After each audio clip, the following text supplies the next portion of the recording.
t'occupes des hommes, tu essayes d'en tirer 100% de chacun. C'est ça qui est dur, parce qu'il y a 40 personnes, tu t'occupes essentiellement des autres, tu passes en dernier. Je veux dire, ta santé,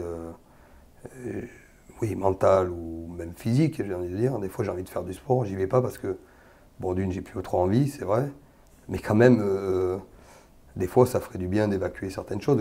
One, two, trio.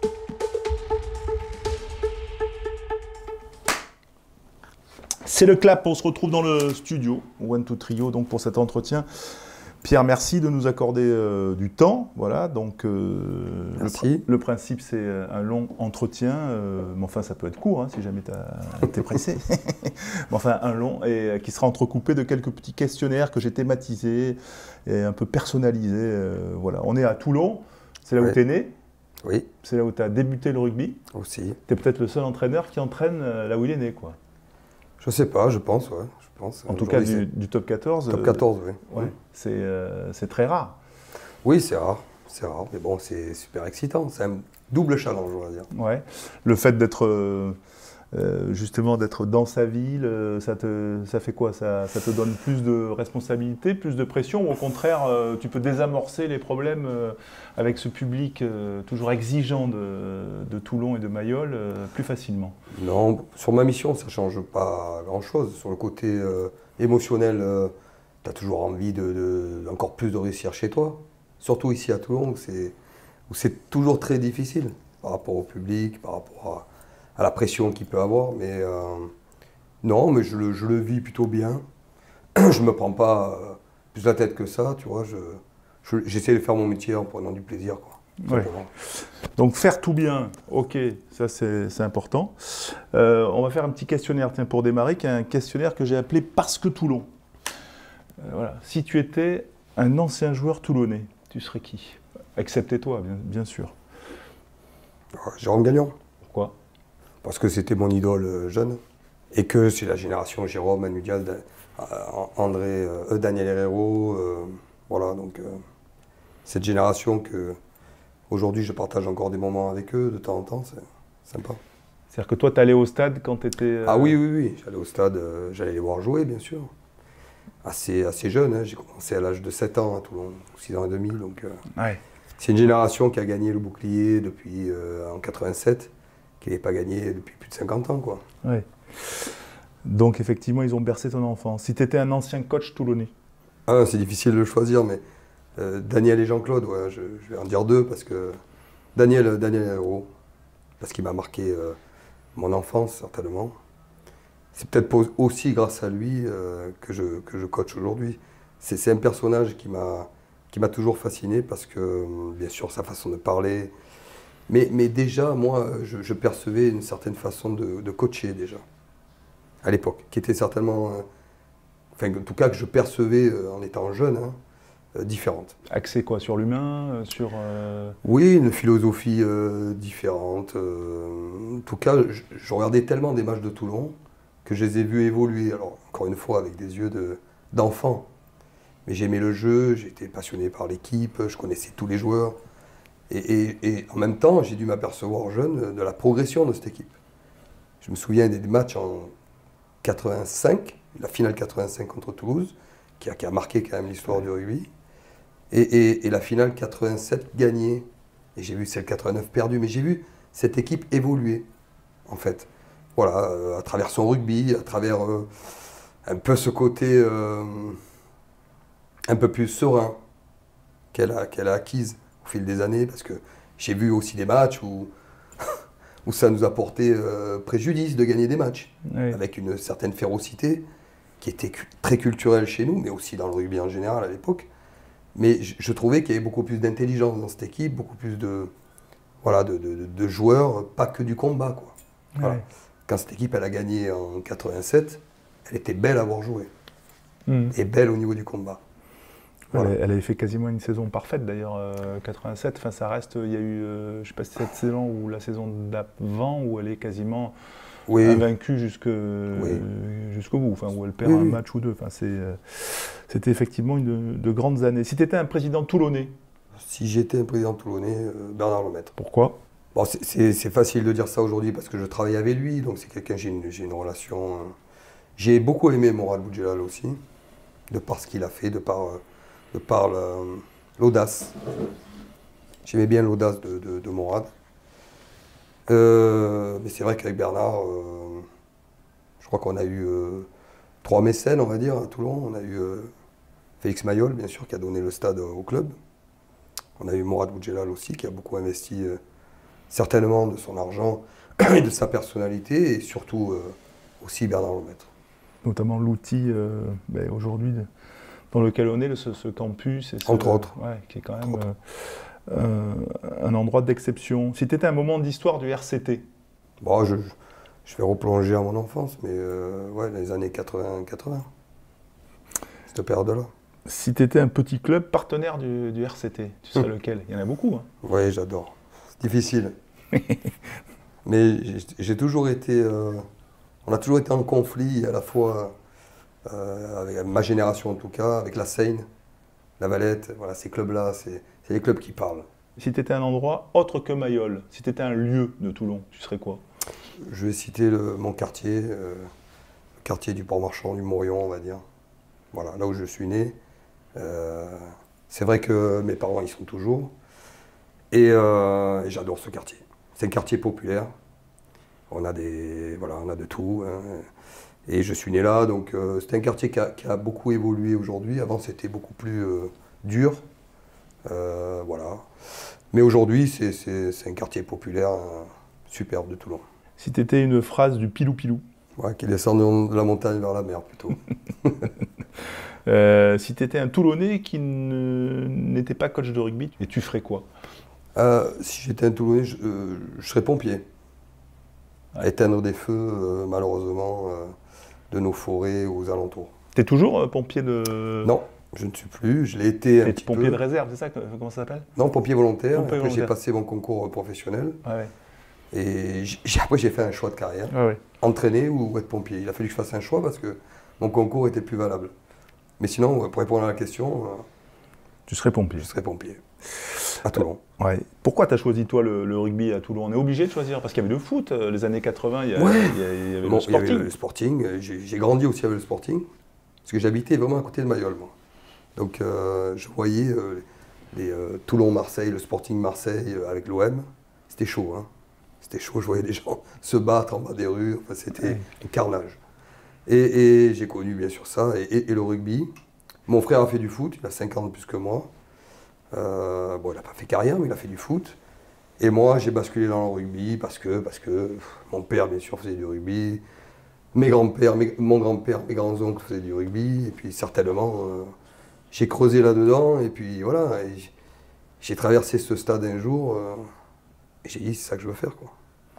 Il jouait quoi, ton père Il jouait centre, arrière, pas neuf. Au RCT. Il jouait au RCT, il a joué à un quartier aussi qui s'appelait le Rugby Club Corse. Avant, il y a beaucoup à Toulon, on avait beaucoup de clubs de quartier. Ouais. C'était très fort parce qu'il y avait des joueurs. Il y avait une richesse incroyable autour de Toulon. C'est-à-dire que mon père a pas joué en première à Toulon, il a joué en B, mais il avait un très bon niveau. Après, il a fait ses choix d'homme, on va dire, où il était un peu plus sérieux ou pas, mais en tout cas, il avait un bon niveau. Et bon, voilà. Ces clubs-là alimentaient certainement Toulon. Donc on peut dire que tu joues au rugby parce que ton père... Oui, oui, on peut le dire. Comme beaucoup. Voilà. C'est pas à toi que je vais le dire. Oui, mais en tout cas, c'est effectivement, souvent, c'est une transmission qui est, on va dire, qui est assez habile. Parce qu'on ne t'impose pas d'aller au rugby, mais enfin, pas du tout. Mais tu fais souvent, souvent autour de notre terrain de rugby. En tout cas, mon père, moi, il m'a toujours dit, qu'est-ce que tu veux faire? Fais du sport, parce que c'est important. Alors du sport, j'en ai toujours fait. Hein.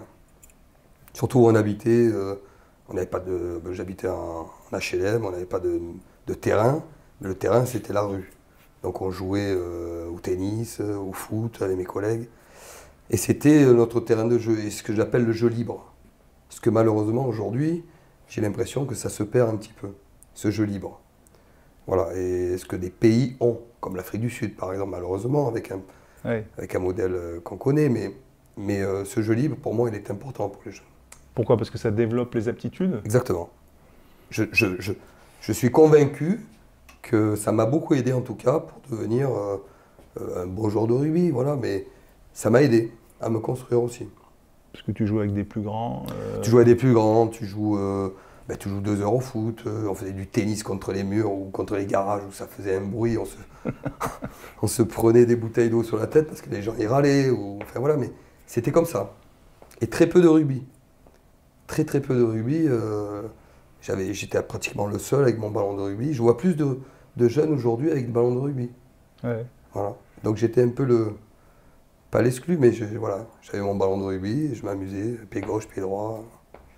Voilà. Voilà, tu as développé la passion comme ça. Ton premier match que tu as vu, dont tu as des images encore aujourd'hui, ton premier match à Mayol? Alors, c'est dingue parce que le premier match que j'ai à Mayol dans ma tête, c'est mon père, qui joue avec la Nationale B à l'époque, à Toulon. Donc l'équipe 2. L'équipe 2, qui joue contre les pompiers, imagine bien, à l'époque, l'équipe des pompiers. Et mon père, il se pète le coude.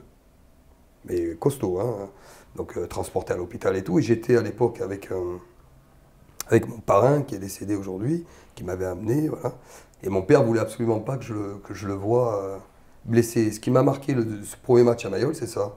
Et pourtant, mon père, il était assez inquiet, parce que j'ai vu mon père partir à l'hôpital, tu vois, quand t'as 5 ans ou 6 ans, c'est pas des images que tu as envie de voir, tu vois. Oui. Et j'ai dit, oh, non, je veux faire du rugby, quoi. Oui. Voilà. C'était un choix affirmé. Le premier match que tu fais à Mayol, tu t'en souviens? Oui. Oui. C'est quelle année? Alors, c'était en quelle année? 97, je crois. Et on avait joué... j'avais fait mon premier match avec Toulon à Béziers. Ça, c'est sûr, je m'en souviens. Et le premier match à Mayol, il me semble que c'est Castres ou Bourgoin, un des deux. Je me souviens plus trop exactement. C'est quand même une émotion de jouer à Mayol. Enfin, par rapport à ce que tu racontes, ça représente évidemment beaucoup de choses, mais oui. Ce que tu as vécu, est-ce que l'émotion t'avait un petit peu écrasé ce jour-là? Oui, alors je me souviens, je t'avoue que j'ai un peu du mal à me souvenir des matchs, c'est dingue. Peut-être parce qu'il y en a beaucoup. Et oui, l'émotion, il y en avait, c'est sûr. En tout cas, je jouais avec des joueurs comme Thierry Louvet, par exemple, que je badais. Je les voyais jouer dans les années 80, Thierry jouait par exemple. Ouais. Il n'y avait pas que lui, mais c'était assez, pour moi, c'était assez irréel en fait. J'arrivais pas à me situer, à me confronter réellement au réel. Voilà, donc ça dure un moment, après tu te dis, c'est toi qui joues quoi. Hein. Ouais. Donc tu joues avec eux, tu joues à Mayol, tu joues dans un stade qui... J'avais joué à Mayol avec les jeunes, on jouait souvent en match d'ouverture. Ce sont des moments aussi qui m'ont marqué, parce que cette odeur et tout, de vestiaire, les bruits, cette préparation, quand Daniel il est préparé, c'était... Franchement, j'ai entendu des choses, je ne les ai pas vues, parce que les vestiaires étaient à côté, mais fermés. Et j'ai entendu des choses, en tout cas, qu'on peut imaginer un truc incroyable. On s'imagine tout, hein, mais c'était des préparations importantes, très importantes. C'est plus trop ça, aujourd'hui? Non. Mais toi, tu as quand même du coffre, enfin en tout cas la voix est importante. Non, mais la voix, j'en ai presque plus. Ouais, mais Daniel, c'est vrai qu'il avait souvent, on va dire, le lyrisme, mais toi aussi, c'est vrai que dans ton coaching, ou en tout cas dans ton management, on sent quand même que voilà, tu portes aussi tes hommes par la voix. Oui, on essaie, on fait du mieux, mais c'est vrai c'est une culture, hein. Ici à Toulon, tous mes coachs que j'ai eus, tout le monde te transmet, ou que tu as vu comme Daniel, c'est des gens qui te transmettent certainement ce qu'on est aujourd'hui. Jean-Claude, Balator, tous ces gens-là, je les ai vus de loin. Le fait après, donc t'es joueur, mais tu as été quand même obligé de partir, parce que le club n'était pas forcément en bonne santé. Il a fallu que tu ailles exprimer ton talent ailleurs. C'était assez irréel pour moi. C'est-à-dire que l'année où je pars, j'avais 19 ans, je crois. Ou 19 ans, j'avais joué quelques matchs en première déjà. Et c'était inconcevable que je parte. Si tu m'avais dit ça un an avant, j'avais eu des contacts avec des grands clubs comme Toulouse et tout à l'époque. J'ai toujours dit non. Voilà. C'était pas réalisable. Et puis après, ça fait que les choses de la vie t'amènent à partir, à choisir un autre destin, rencontrer d'autres personnes, d'autres cultures. Est-ce que tu as fait Béziers, Dax? J'ai fait Béziers, Dax, et j'ai joué très longtemps à Clermont. Voilà, et en fait, autant je regrette d'être parti d'ici parce que c'est chez toi et tu as envie d'être certainement, comme le sont très rarement l'homme d'un seul club. C'est vrai que c'est plutôt. Je trouve que c'est une certaine fierté de faire ça. J'ai pas eu cette opportunité en tout cas, mais à la fois je le regrette, mais à la fois je suis heureux d'avoir vécu autre chose, quoi. Certainement, ça m'a rendu, en tant que personne, meilleur. Je dis pas c'est ce qu'il faut faire. Oui, mais ça a été ton chemin. Mais Béziers, c'était un choix parce que tu restais sur la Méditerranée ou parce que c'était la meilleure offre? À l'époque, c'était... Non, du tout. Non, à l'époque, c'était Richard Astre. Ouais. Qui appelle mon père et dit je veux votre fils. Bon, Richard Astre, comme j'étais un passionné de rugby, j'avais regardé toutes les images du Grand Béziers, la finale 71 contre Toulon. Enfin, c'est des choses qui m'ont marqué. Voilà. Il y a Richard Astre qui t'appelle. Et je dis non, bien sûr, je ne veux pas y aller, quoi. Et puis l'histoire fait que finalement j'y vais. Je rencontre ce mec et bon, voilà, il se passe un truc. Donc je me dis que cet homme peut me faire du bien aussi. Voilà, donc je vais à Béziers dans un club que je ne connais pas. Que je jouais contre ce club, que je détestais, qu'on détestait d'ailleurs. Frères de la Méditerranée, je ne sais pas, mais les ennemis, oui. Ouais.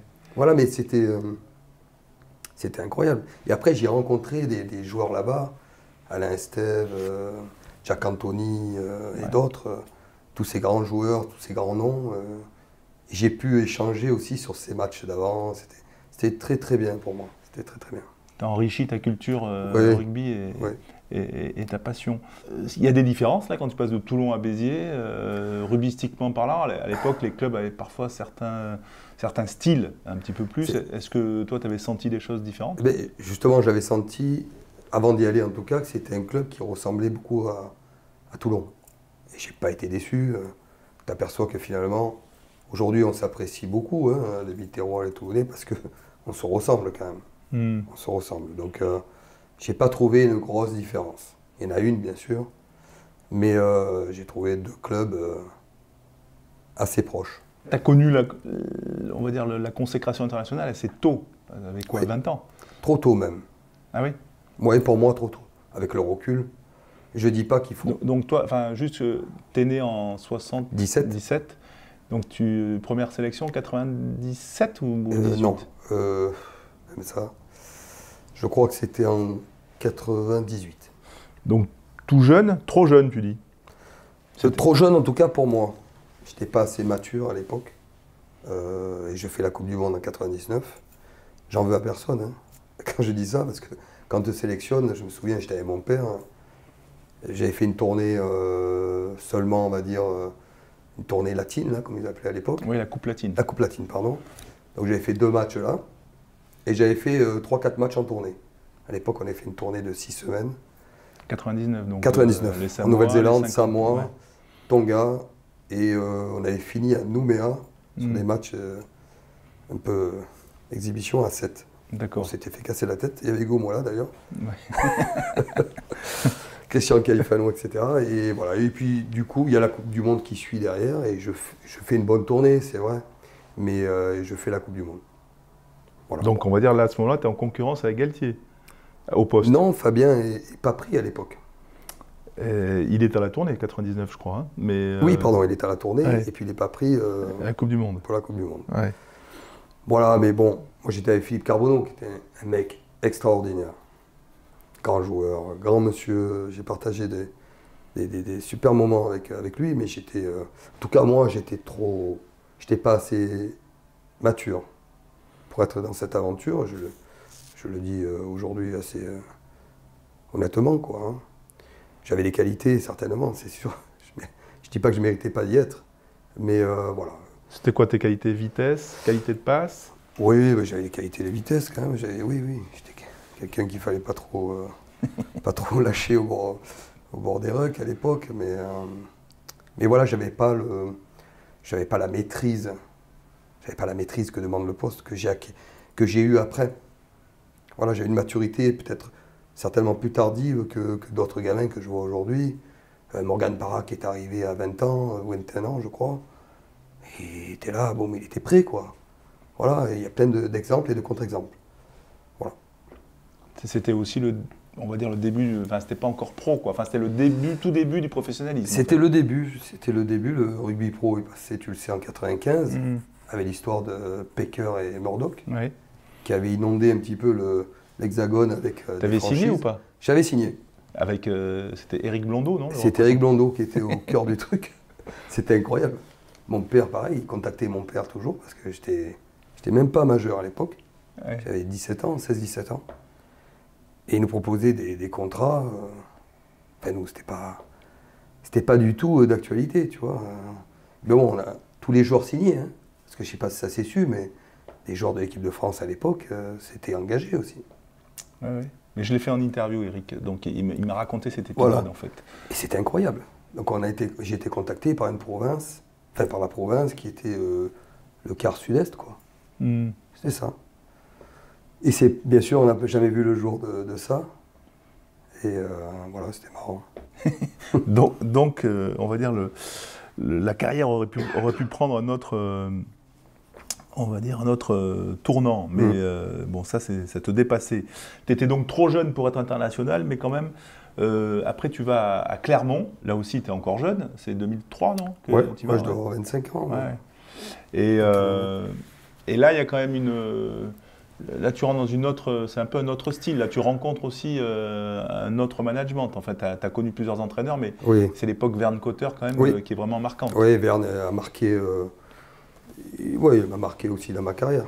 Entre-temps, j'avais eu beaucoup Bernard Laporte aussi en sélection. C'est des gens qui te marquent, quoi. C'est des gens qui te marquent. C'est des gens qui te font progresser, qui te remettent en question tout le temps. Et j'ai pris beaucoup de plaisir, que ce soit avec Bernard, même si ça n'a pas toujours été simple. J'ai préféré travailler, on va dire, avec lui que pour lui. Tu préfères être son adjoint que son joueur. Ouais, c'est ça. Mais pour revenir à l'époque de Verne, bien sûr, il est arrivé un entraîneur néo-zélandais qu'on ne connaissait pas. Clermont se cherchait un peu, on avait du mal. Moi, je ne voulais pas rester dans cet environnement. Puis il arrive, le gars il m'appelle, il me dit Pierre, on ne se connaît pas, mais je vais venir, on va faire un beau projet. Je sens quelqu'un qui parle français déjà.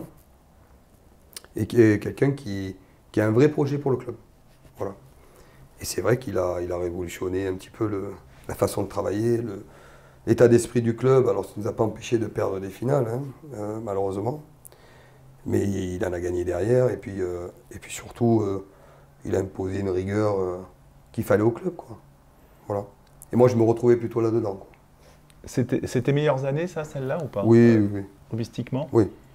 Tu la situes quand, toi, ta meilleure saison ou celle où tu te sens en pleine plénitude, on va dire? Je sais pas, certainement dans les années 2007, 2008, 2009, où je suis plus repris d'ailleurs. Je suis plus repris, où Marc Lévremont est nommé, je lui en veux pas du tout, mais c'est vrai que là je me sentais bien plus mature.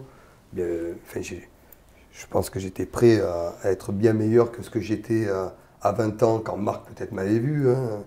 Voilà, mais c'est des choses de la vie. Et en tout cas, j'étais à mon meilleur niveau. Ouais. Là, tu parles d'être repris en équipe de France. Il y a la Coupe du Monde 2007. C'est ta deuxième Coupe du Monde. Tu n'avais pas fait 2003. Tu fais le match d'ouverture qui est contre l'Argentine. Vous le perdez. Toi, du coup, tu t'en subis les conséquences. Normal. Normal. Même là, 15 ans après, ou même 17 ans après. Ouais, quand je dis normal, c'est que c'est dommage. J'ai beaucoup de regrets, pas par rapport à moi, mais par rapport à l'équipe. Parce que ce jour-là, il me semble qu'on n'était pas prêt. J'ai pas senti qu'on était prêt avec de recul.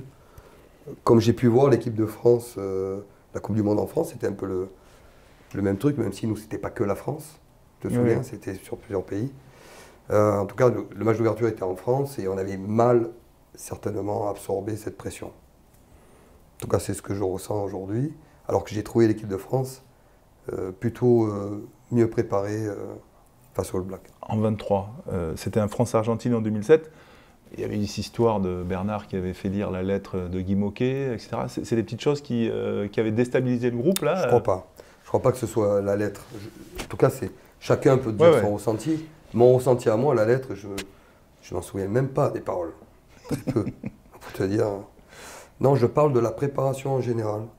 Je nous ai Marcoussis, d'être resté un petit peu isolé. Peut-être. En tout cas, aujourd'hui, en tant que coach, avec ce raisonnement, qu'est-ce que j'aurais fait, qu'est-ce que je ferais. Voilà. Je ne ferais pas ce qu'on a fait. Mais ce n'est pas une critique envers Bernard ou envers le truc, c'est le système. On avait un centre Marcoussis qui était opérationnel, magnifique, etc. Et voilà, c'était comme ça. Mais après, il s'est passé des choses où, finalement, ce match d'ouverture a été peut-être un mal pour un bien. Tout à l'heure, tu disais que tu ne te souvenais pas des matchs, mais celui-là, par exemple, qu'est-ce qu'il en reste aujourd'hui? Dominé.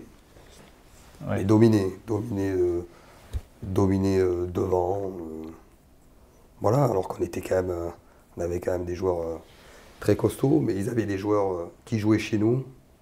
Et c'était. T'en connaissais quelques-uns? Oui, on en connaissait quelques-uns, et ils nous ont dominés sur le match. Ils nous ont redominés, même si c'est un match, comment dire, toujours un peu difficile quand tu joues la 3e place, tu sais. Ils nous ont rebattus. Au parc, ouais. Ils nous ont rebattus, donc il faut reconnaître qu'ils avaient une très belle génération. Très belle génération. Qu'est-ce que tu retiens, toi, par exemple, de ces expériences de ces coachs pour ton métier d'aujourd'hui? Par exemple, qu'est-ce que tu as appris de Bernard Laporte ou qu'est-ce que tu as appris de Vern Cotter là, aujourd'hui, si tu pouvais définir en quelques mots des principes?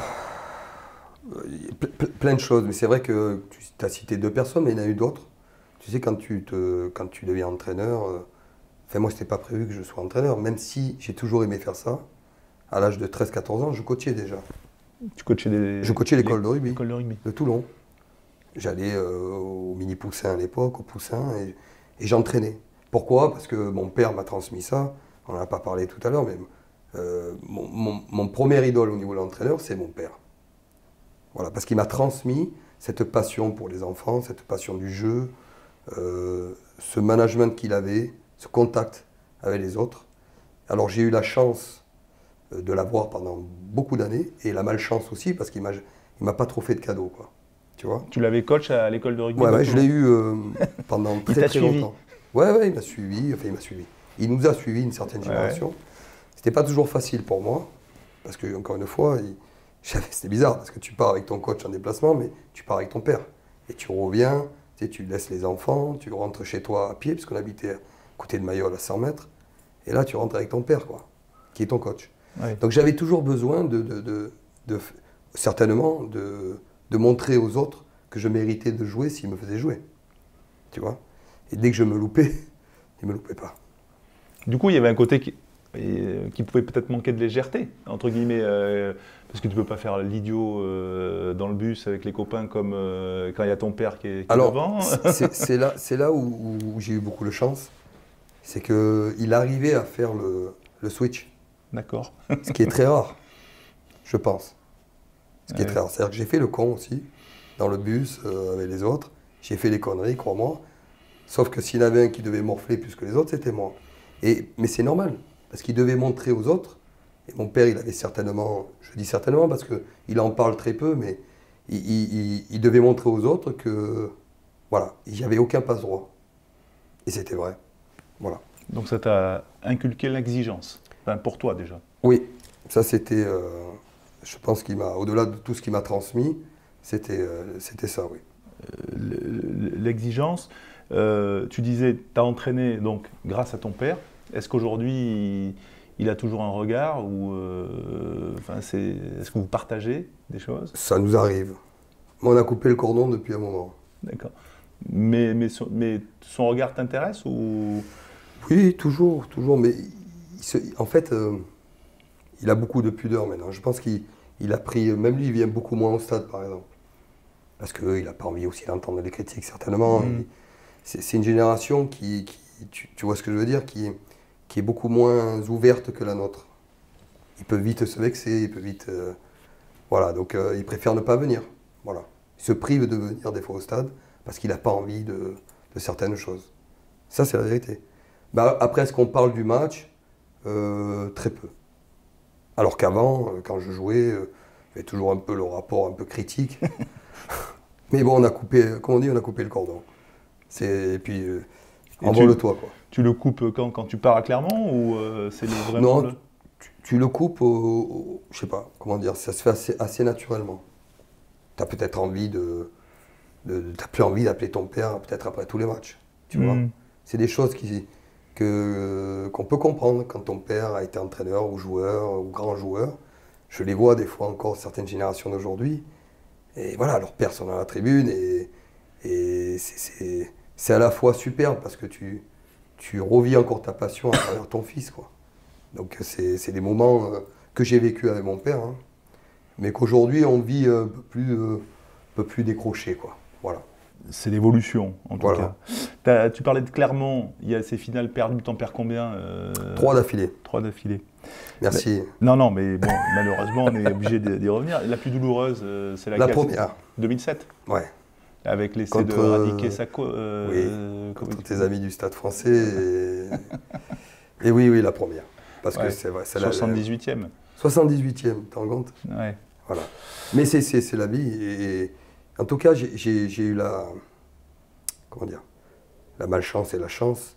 Quand tu perds 3 finales d'affilée, il faut du mental pour revenir. Parce que quand tu perds une finale, tu le sais, derrière, il n'y a plus rien. Il n'y a pas de match. Donc tu as 1 mois et demi ou 2 mois sans compétition. C'est très long. Très très long. Tu penses qu'à ça. Tu es vraiment touché, marqué, tu vois. En plus, Clermont, c'était un peu l'équipe qui gagne jamais. Sauf que cette année-là, on avait gagné un titre de Coupe d'Europe, de Challenge, hein, à l'époque. Et c'était super parce qu'on était sur une super dynamique. Et ce match-là, on fait une super première mi-temps. Deuxième mi-temps, où le Stade Français, quand même, c'était pas des peintres, et reviennent. Puis ils t'achèvent à la fin sur un fait de jeu aussi. Voilà, sur une touche. Radiké Samo. Oui, mais avant ça, parce que Domi fait encore un petit exploit, etc. Ouais. Avant ça, il y a une touche pour nous. Il y a une touche pour nous, il reste 2 minutes. Ouais. Et la demi-finale d'avant, il restait 3 minutes, je crois, ou 2 minutes et quelques contre le Stade Toulousain. Et un dernier ballon, on avait gardé le ballon pendant 3 minutes. Et j'ai dit, on va faire la même, quoi. On se l'est dit sur le terrain. Tu vois, on avait dit aux avants, on touche pour nous, on garde le ballon. On était dans nos 22 mètres, je ne me souviens plus trop. Et j'ai dit, on garde le ballon, comme on a fait, on explique la stratégie. Sauf qu'on perd le ballon. Ouais. Et puis derrière, voilà. Merci, au revoir. Avec le recul, qu'est-ce qui manquait ? Ça a été que une petite erreur technique qui a engendré ça, ou il manquait une dimension mentale ? Il y a des deux. Je pense que quand tu es... En tout cas, moi, ça m'avait un peu marqué. C'est-à-dire que c'est la première finale qu'on vivait, cette génération-là. Hein. Mais clairement, on avait perdu, je ne sais pas combien avant, je ne peux pas me permettre du chiffre, mais au moins 8 ou 9, je ne sais plus. Et c'est vrai qu'on avait ce poids-là. Je me souviens, la première conférence de presse de la semaine, c'était, bon, en gros, c'est pas possible, vous ne pouvez pas gagner, quoi. C'était ça qui ressortait, mais nous, on n'était pas trop habitués, parce que c'était notre première finale. Et c'est vrai qu'on l'a ressenti. Donc, est-ce qu'inconsciemment, c'est quelque chose qui te pèse ? En tout cas, moi, sur la première finale, non. Après, oui. Sur la première finale, non. Est-ce que ça a joué ? Certainement. On va dire que le Stade Français a eu un mental supérieur à nous, on peut dire ce qu'on veut. Sauf que si sur la touche on a le ballon, je ne suis pas sûr qu'il le revoie. On ne le saura jamais. Donc après, il y a celle de Toulouse, mais là, on va dire que Toulouse est quand même... Pas photo, mais une année où on avait dominé le championnat de bout en bout. Ouais, on avait gagné à Toulouse, on les avait gagnés chez nous. Ouais. Et là, tu te dis, cette équipe-là, ce club-là, il a un truc en plus, pour préparer une finale. Puis après, il y a 2009 Perpignan, ça c'est celle peut-être où il y a le plus de regrets, même si Perpignan fait un bon match. Non, Perpignan fait un bon match. Pour moi, c'est pas volé. D'accord, c'est plus 2007 donc. C'est mérité. Ok. Ces finales-là, qu'est-ce qu'elles perdues, entre guillemets, mais qu'est-ce qu'elles... elles ont quelle place aujourd'hui dans ta constitution de coach ? Franchement, beaucoup appris. C'est-à-dire que je me sers aujourd'hui, certainement, de ce que j'ai vécu comme joueur. Comment on a préparé ces matchs. Alors, bien sûr, sur l'aspect tactique ou stratégique, tu peux dire, même si, tu vois, c'est pas des matchs que j'ai envie de revoir, par exemple. Tu vois, j'ai pas envie de me taper la vidéo et me faire le match pendant 80 minutes, non. Par contre, tout ce qui m'intéresse, c'est tout ce qu'on a fait avant, voire après aussi. Je te donne un exemple concret. En 2007, quand on perd, le président qui est décédé aujourd'hui, René Fontes, que j'adorais, hein, c'était quelqu'un que j'aimais beaucoup, vient me voir et me dit, Pierre, parce que j'étais capitaine ou je ne sais plus, il vient me voir et me dit, je veux vous récompenser de la saison, vous avez gagné un titre, je vais vous donner une prime. Et j'ai dit, président, on ne peut pas avoir de prime, nous avons perdu. Oui, on a gagné la Coupe d'Europe, mais je pense que ce n'est pas une bonne idée. Ouais, mais je veux le... Voilà, donc... Et en fait, on est revenu à Clermont, et ça m'avait encore plus choqué, parce qu'on était revenu, on était accueillis comme si on avait gagné, avec des gens qui pleuraient. Tu vois, donc ça m'a marqué. Ça m'a fait beaucoup, beaucoup de peine, de revoir des images comme ça. Tu vois? Voilà, donc c'est les choses qu'aujourd'hui, je me dis, quand je prépare une finale, et j'ai eu la chance, derrière, de préparer des finales, d'en gagner, et d'en perdre encore, ça fait partie de la vie, hein, et j'en ai gagné. Et tu te rends compte, je me suis même rendu compte, enfin ressenti la différence entre en perdre 3 d'affilée et en gagner 3 d'affilée. Quelle est la différence? Et là, tu mets des choses en face, vraiment. Alors il y a le destin, il y a la chance, hein, il faut le reconnaître, il en faut. Puis aussi il y a la préparation, les détails, toutes des choses que peut-être tu ne percevais pas quand tu étais joueur, ou en tout cas que je perçois un peu plus aujourd'hui. Le fait d'être parti de Clermont, ils sont champions un an après. Alors, ça, c'est des trucs... Bizarrement, ça peut te marquer, hein, ça peut te finir. C'est-à-dire, t'es le chat noir, tes trucs... bon, on me l'a dit, on me l'a reproché des fois, des gens pas très intelligents, mais c'est pas grave. Et en tout cas, j'étais bizarrement triste, parce que je vois mes collègues... avec qui j'ai joué pendant 6 ans, soulever un truc qui était pour nous un truc de fou.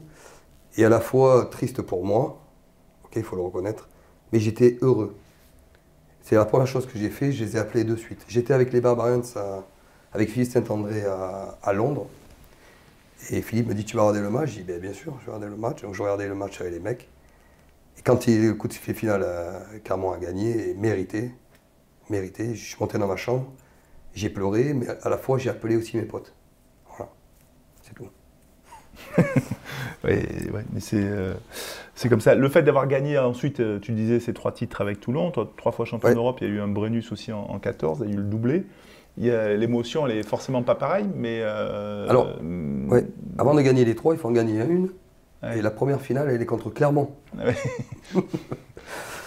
Et là, je quitte ma chambre d'hôtel, je me dis... C'est vrai que si là, je la perds, tu vois, tu te poses des questions, parce qu'en plus, les gens s'en posent pour toi, tu vois ce que je veux dire? Ouais, mais toi, tu étais à Clermont, t'es parti, ils ont gagné, t'es là, tu vas rejouer contre eux, tu vas reperdre. Tu vois? Je crois pas à ça. Je crois pas à ça, j'ai jamais cru à ça. Heureusement, parce que sinon, peut-être qu'on n'aurait pas gagné beaucoup. Enfin, en tout cas, voilà. Mais on bat Clermont. Sur le premier match. J'ai eu, je t'avoue, un gros soulagement intérieur. C'est le 15-13, non? Enfin, c'est combien ouais, c'est un match qu'on ne mérite pas 100 fois de gagner. Voilà, avec un Brock James, je ne sais plus à la fin, là, qui fait... Voilà, d'accord. Mais bon, vous l'avez gagné. Tiens, on va faire un petit questionnaire rapide sur les qualités pour être coach. C'est quoi la qualité première pour être un bon coach? Il faut aimer les autres. Il faut être entraînant. Une de tes qualités qui fait de toi un très bon entraîneur? Je pense être entraînant. Et alors après, je ne dis pas qu'il faut être comme ça, mais j'essaye d'être juste. J'essaie. Une qualité que tu aimerais emprunter à un autre entraîneur? J'aime bien Hugo, moi. Je suis assez proche de... On n'est pas amis, hein, on est proches. Et je trouve qu'il a une façon de... assez... comment dire il s'élève. Il arrive à s'élever de par son discours, sa façon de parler, de par son public qu'il a, son club. Je trouve qu'il est très bon orateur. Hugo Mola. Un adversaire que tu aurais préféré avoir à tes côtés, enfin, un entraîneur adverse. Un entraîneur? Ouais. Difficile. Il y a quelqu'un que j'aimais beaucoup, et j'ai eu la chance d'entraîner avec lui, donc ça peut être... C'est Franck Azema. On a fait 1 an ensemble, on était adversaires lors de ces finales.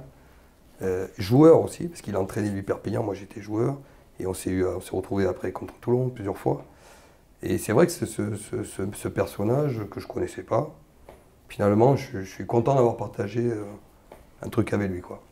On va y revenir. Bernard Lemaître, qui est ton président, qui m'a répondu aussi dans ce même entretien, disait que tu étais l'homme le plus important du club, le personnage central. Tu es OK avec ça? Je sais pas. Il te le dit il me le dit des fois. Ouais, il me le rappelle. Je sais pas si je suis le plus important, mais pour moi, tout le monde est important et j'ai besoin de tout le monde en fait. Tu vois, je sais ma responsabilité, je la connais et je l'assume, mais j'ai besoin des autres. Ça, je sais que sans les autres, tu ne peux pas réussir.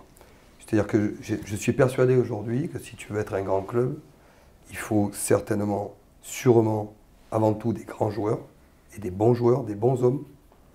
Il faut un bon coach, c'est évident, mais aussi des grands dirigeants et un grand président.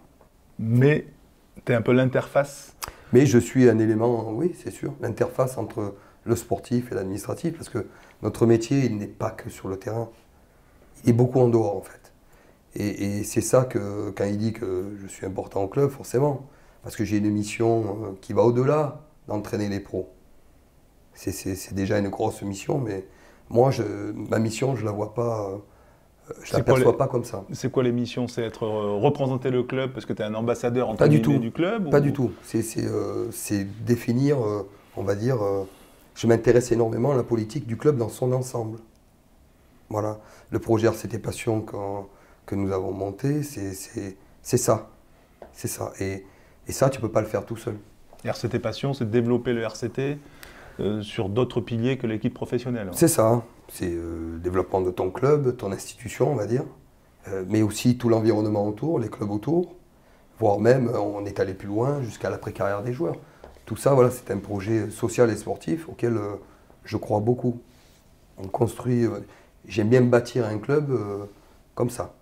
Voilà. Ça veut dire que quand le RCT fait des accords avec les collèges de la ville ou de la région, toi, tu participes aussi à des opérations? Oui, complètement. Tu as le temps de faire ça? Je prends le temps. Je ne fais pas ça tous les jours 24 heures sur 24, parce que ma première mission, c'est celle de la locomotive, c'est de gagner les matchs. Mais oui, je prends beaucoup de temps à le faire. Alors, c'est pour ça que je dis que je ne peux pas le faire tout seul. Est-ce que je suis un élément central du club? Oui, pour dynamiser, pour impulser ça. Mais j'ai besoin de personnes qui croient en ça et qui m'aident dans ce projet-là. Et ce n'est pas le projet que de Pierre Mignoni, c'est le projet de tout un club. Je ne crois pas qu'aujourd'hui, même si Bernard dit ça et c'est gentil, mais est-ce qu'une personne au club est plus importante que le club? Bernard a sa part de responsabilité, j'ai la mienne, etc. On a tous, forcément, mais il faut dépasser ça. Il faut que notre institution, club RCT, elle soit plus forte que les personnes. Et comment tu répartis, on va dire, enfin, si tu devais, entre le terrain et la locomotive que tu coaches et le reste autour, la construction du projet club, c'est quoi la répartition en temps? Ouais, j'ai du mal un peu à l'évaluer, mais on va dire que c'est 70-30 peut-être. Voilà, j'ai un peu de mal à l'évaluer. C'est un peu tout le temps, parce que je suis au bureau, viens me voir l'ensemble du club, je réponds à l'ensemble du club. Voilà, sur des projets, sur nos projets qu'on a lancés. Et voilà, j'ai besoin en tout cas, et encore, je le faisais à Lyon, hein. Je le faisais à Lyon, et c'était pas mon club, on va dire, de naissance. Hein. Voilà. Mais il n'y a pas de raison que je le fasse encore moins ici, quoi. Voilà. Ça veut dire qu'il faut quand même que tu t'inscrives toujours dans la durée, parce que tu vois, il y a le court terme de tes résultats, mais il y a aussi... Exactement, mais par contre, moi, mon but dans ces projets-là, c'est dépasser ça. C'est-à-dire que Pierre Mignoni, aujourd'hui, il est manager, directeur de rugby, comme tu veux, du club de Toulon. Si demain, j'ai pas de bons résultats et que je dois partir, je partirai. Par contre, le projet RCT Passion, l'institution du club, l'état d'esprit, etc., ça doit continuer. Voilà. Je me souviens à l'époque de Daniel, derrière, ça a été différent. Mais Jean-Claude Ballator, je me souviens, il avait repris derrière, il a fait un boulot remarquable. Remarquable. Certainement parce que Daniel aussi avait fait un boulot remarquable, mais ça fait partie de la vie. Quand j'étais à Lyon, j'ai fait 7 ans à Lyon, et je suis parti, et le club il continue. Donc, voilà, je ne suis pas quelqu'un qui... On s'en va, et puis derrière, il ne se passe plus rien. Voilà. C'est pas Attila. C'est ça. Mais ton expérience de coach, elle démarre avec Bernard. Non. Avec Philippe Saint-André. Avec Philippe. Ouais. Alors elle démarre avec Philippe et j'étais joueur encore. C'est-à-dire que ma dernière année de saison, ma dernière année en 2010-2011, je crois, Philippe me dit, écoute, je cherche un coach des skills. On était très peu staffé à l'époque, c'était moins que maintenant quand même. Je dis à l'époque, mais c'est pas si loin.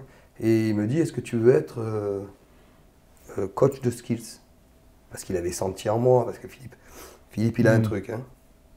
Tu vois, tu parlais tout à l'heure, qu'est-ce que tu prendrais des coachs? De Philippe, je prendrais ce côté rugby. Il sent les choses. C'est quelqu'un qui sent les choses. Il me dit, voilà, je voudrais que tu le fasses. Je suis un peu surpris, je dis, attends, je joue encore, quoi.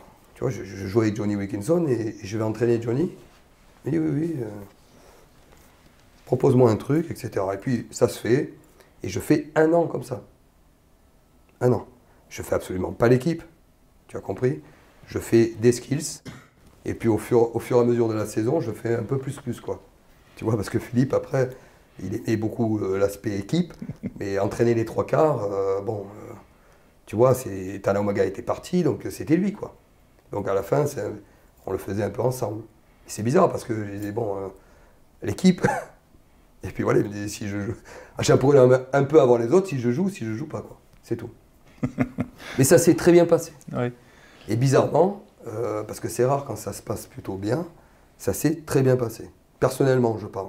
Oui, ça s'est bien passé parce que tu avais aussi des joueurs, on va dire, assez expérimentés, de Wilkinson à tous ceux qui t'entouraient. Alors il n'y avait pas encore Matt Guito, tout ça, ils sont arrivés après. D'accord. Il y avait Johnny, il y avait Philippe Contepomi, il y avait Paul Saquet. Armitage Non, ils sont arrivés après. Après, d'accord. C'était bien avant.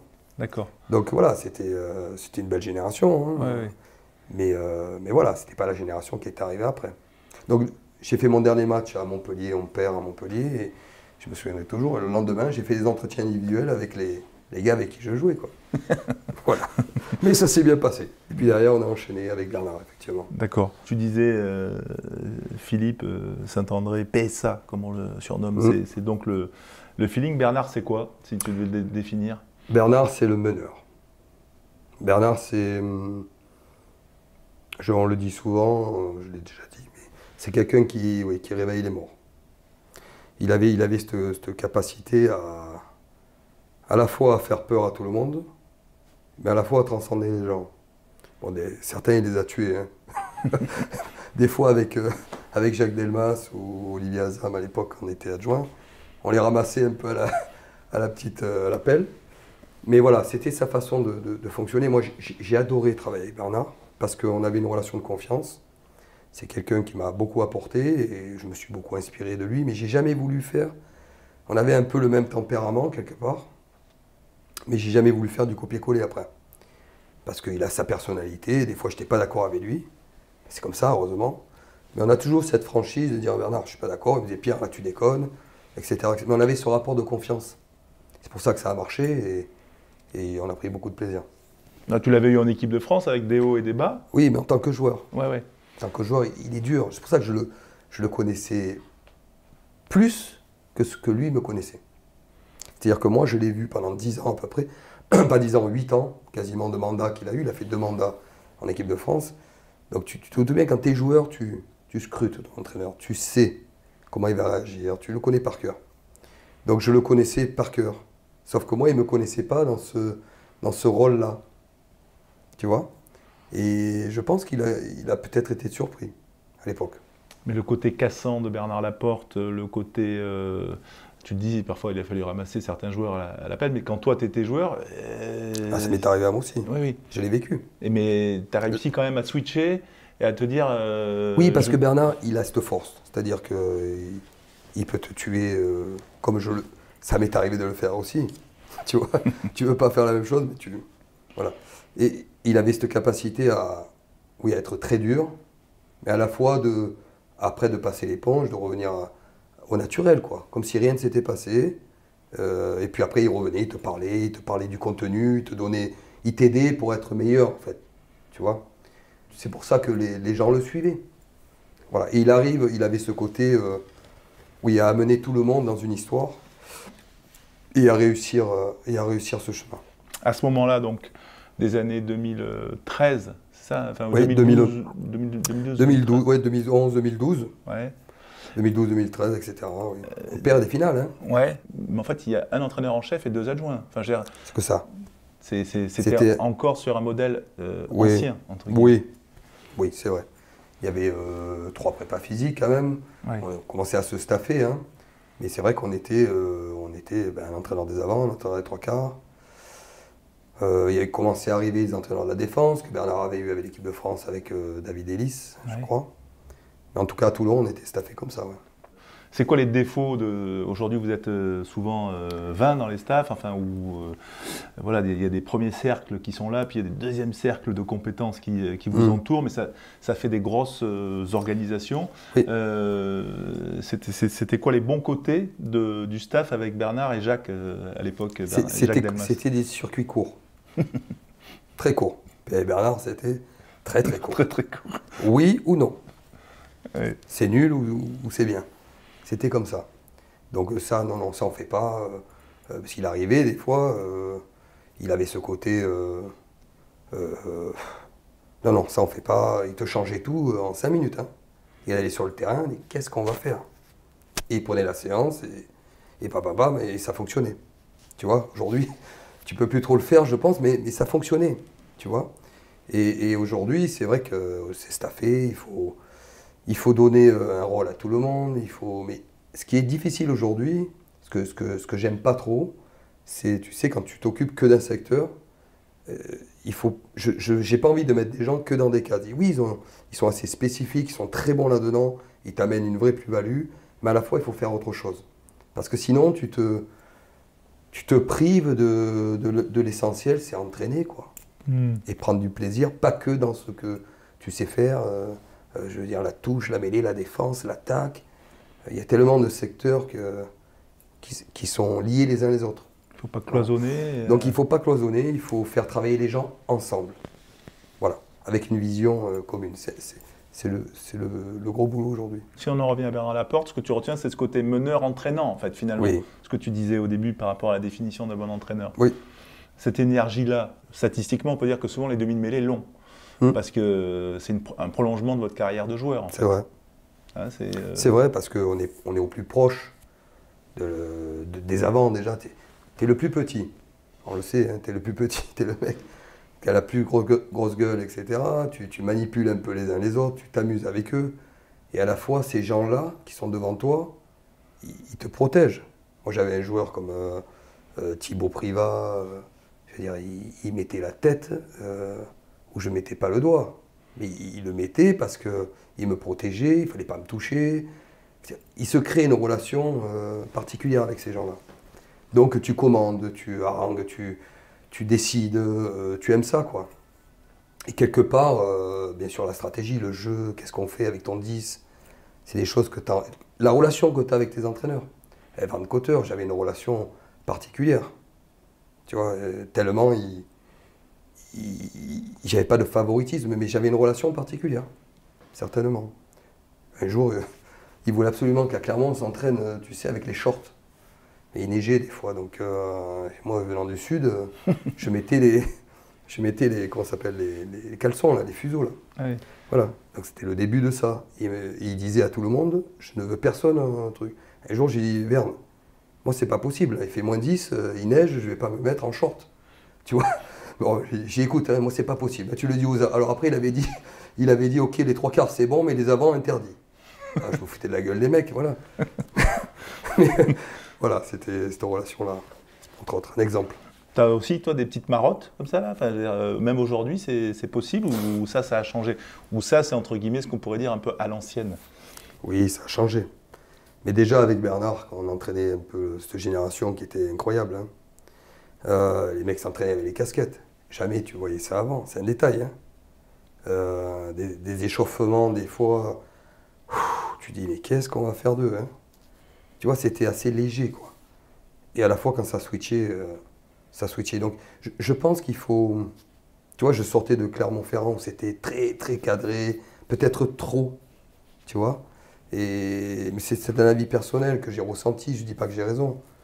Mais en tout cas, des fois, sortir du cadre, faire des choses différentes, c'est bien aussi, tu vois. Et voilà, à Toulon, on avait une équipe, je te dis, des fois, ils ne vont pas être champions d'Europe, les mecs, là, c'est pas possible. Au-delà du talent, mais la façon de se préparer. On avait des fois... Voilà, et Bernard, pour ça, autant, il était très, très dur. On était, parce qu'on suivait, hein.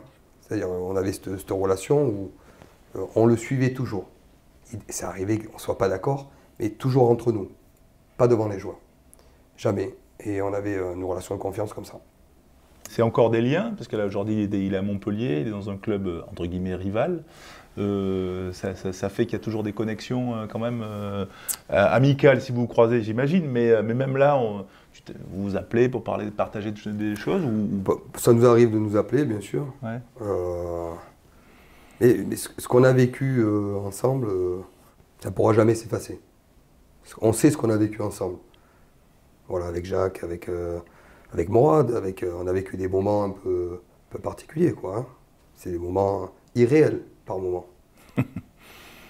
Mais c'est vrai que 3 titres de champion d'Europe consécutifs, bon, ça s'est pas refait. Hein.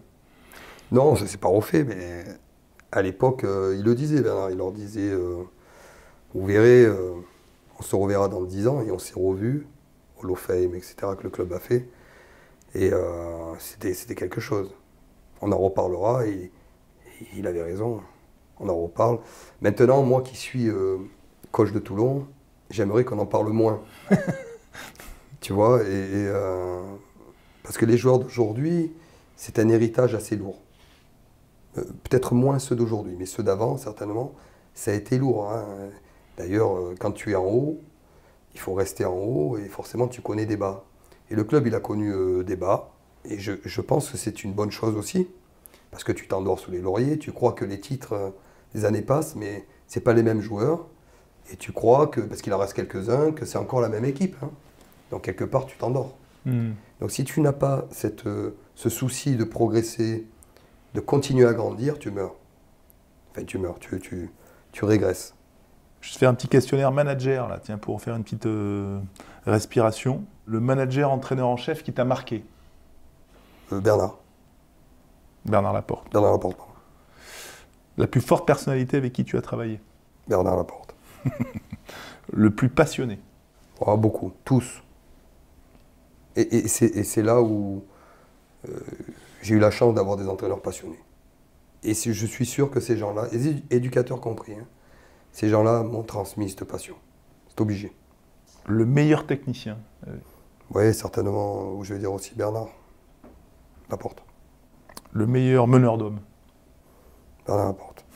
La phrase ou la devise d'un manager qui t'a marqué? Verne Cotter qui disait tout le temps on fait le plus beau métier du monde. Je leur dis des fois aux joueurs. Je la ressors celle-là. Tu confirmes donc. Un discours d'avant-match que tu as encore en tête, qui t'a marqué? Bah, forcément, les discours avant finale, ils sont importants. Ils ne sont pas fondamentaux, mais ils sont importants. Moi, j'ai envie de dire, pas forcément le discours d'un autre coach, mais ce que j'ai vécu moi avec Lyon, par exemple, sur la finale de Coupe d'Europe qu'on avait fait à Marseille. On avait fait une semaine très atypique, hors contexte et tout. Et bien sûr le discours d'avant-match. Mais j'ai envie de dire, dans son ensemble, je suis assez fier d'avoir fait ça avec cette équipe. Qui est une équipe jeune et qui n'avait pas gagné depuis très très longtemps. Là, c'était la fin de notre aventure, en tout cas de la mienne. Du cycle lyonnais. Face à Toulon. Face à Toulon, oui. C'est incroyable, à chaque fois que tu es... Ouais, c'était un peu que j'avais signé à Toulon et je le savais, parce que c'était la fin de saison. L'entraîneur en chef actuel, hein, que tu aimerais avoir dans ton staff comme adjoint? Et je vais dire Hugo Mola. Tu le mettrais dans quel... Hugo, l'attaque. Je le mettrai dans le terrain, ça c'est sûr. Le manager ou l'entraîneur de notre sport avec qui tu aimerais travailler pendant une saison ou une durée Il n'est plus en activité, mais je vais le citer quand même, c'est Claude Onesta, qui m'inspire beaucoup. J'ai la chance de le connaître, Hugo aussi d'ailleurs, parce qu'on a l'Académie des coachs. L'Académie des coachs, on a la chance de faire partie, un petit peu. Et oui, drôle de personnage. Et qui... c'est possible de partager, malgré les spécificités de chaque sport, tout le tronc commun, c'est le management des hommes? Oui, c'est exactement... C'est super enrichissant en fait. Tu peux parler avec coach de basket, de handball, de foot, de tennis, de voile. Tu vas vraiment t'enrichir. Et ce que je regrette le plus, c'est le manque de temps qu'on a en activité, en tant que coach en activité en fait. Moi, j'aimerais partir, aller voir ce qui se fait ailleurs, d'autres sports, et même notre rugby. Tu vois, on ne peut pas le faire parce que c'est complètement à la fois peut-être un peu utopique et débile, mais j'aimerais aller à Toulouse. Et j'aimerais qu'Hugo vienne à Toulon. J'aimerais aller voir d'autres clubs, en France ou à l'étranger. J'aurais pas de problème à le faire. Et pourtant, on est adversaires, mais ça veut rien dire. Souvent, les coachs le font quand ils sont oui, pas en poste ou quand tu es lourdé. Donc, ouais. Bah, on ne te le souhaite pas, du coup. Voilà, mais je regrette ce manque de temps. Parce que le peu de temps que tu as, j'ai quand même une famille avec 4 enfants, et j'essaie de passer un peu de temps avec ma famille, quoi. Voilà. Donc tout ce partage un peu qu'on fait, la chance incroyable qu'on a avec l'Académie des coachs en 3 jours, a été refait déjà pour 1 an. Ça te redonne une énergie incroyable avec Claude Onesta et toute la clique et Pierre Dantin, qui est le grand moteur de cette communauté. Entre le métier que tu as découvert il y a 15 ans, on va dire, grosso modo, ouais, c'est ça.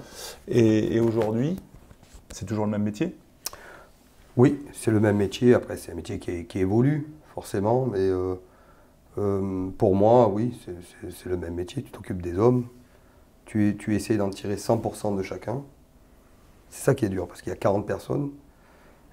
Tu t'occupes essentiellement des autres. Tu passes en dernier. Je veux dire, ta santé, oui, mentale ou même physique, j'ai envie de dire. Des fois, j'ai envie de faire du sport, j'y vais pas parce que, bon, d'une, j'ai plus trop envie, c'est vrai.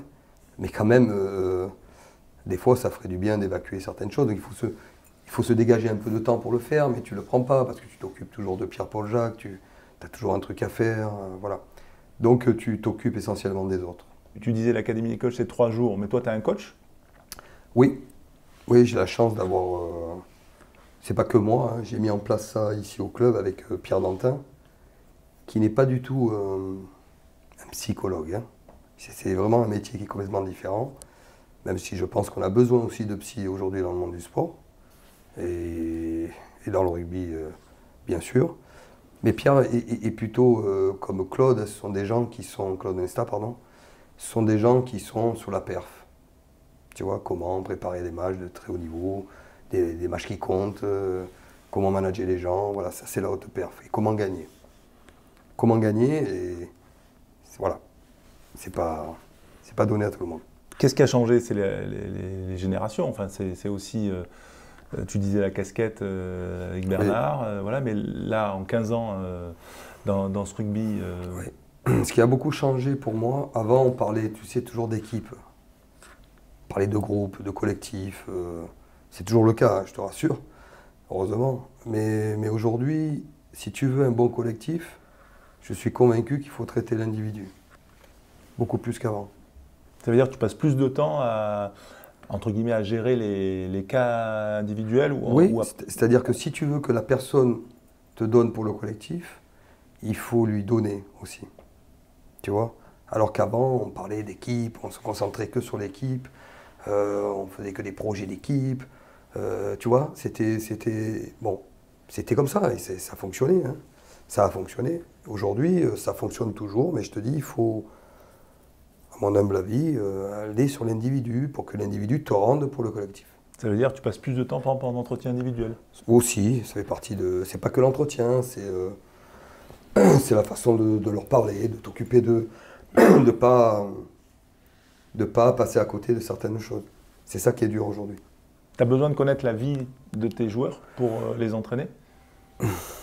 De savoir qu'ils vont bien, de savoir que... Moi, je fonctionne un peu comme ça. En tout cas, quand il y a quelque chose qui ne va pas, j'aime bien le savoir dans leur vie. Pas pour être intrusif du tout, mais des fois, souvent, ça compte. Ça compte parce qu'aujourd'hui, ils sont... Avec la vie d'aujourd'hui, les réseaux sociaux, toutes ces choses qu'on n'avait pas avant, tu vois, où on était beaucoup plus dans la communication, dans l'échange, dans le partage. Aujourd'hui, dès qu'il y a le portable au milieu, tu vois bien, tout le monde est sur son portable. Je ne vais pas te l'apprendre, les enfants, les jeunes aujourd'hui, c'est ça. Et le sport, c'est ça. Sauf qu'aujourd'hui, tu multiplies ce qu'on a construit. Cette pression qui est à la fois super positive, les droits télé, on ne va pas se plaindre. Cette pression sportive, qui va se qualifier, qui va être champion, qui va se maintenir.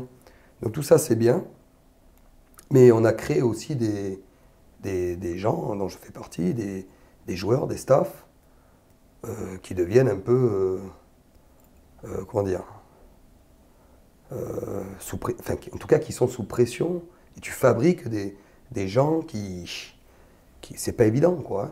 Quand tu demandes à des gens pendant 11 mois pratiquement de s'entraîner tous les jours, de travailler, de gagner des matchs, de ne pas descendre, de gagner un titre.